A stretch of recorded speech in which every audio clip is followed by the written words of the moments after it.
Welcome back guys, this is Srikanth. We are going to talk about a function called as a replace. Replace is very important function when we do a string manipulation or the string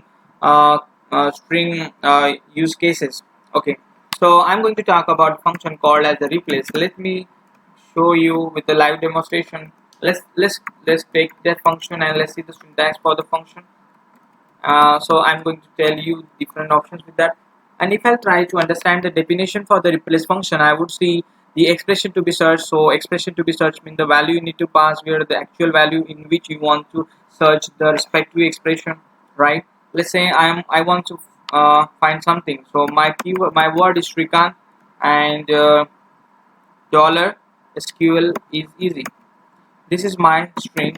Now in this string I think something is wrong. Alright, I want to replace what? Here you need to find a specific string. I want to replace dollar to a new value, right? And that value is like space, and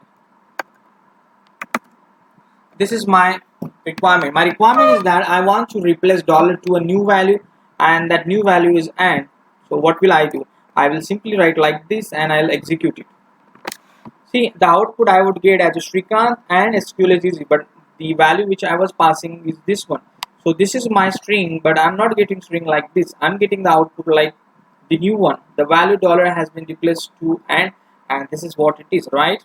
So hope you guys enjoyed our video related with the replace function.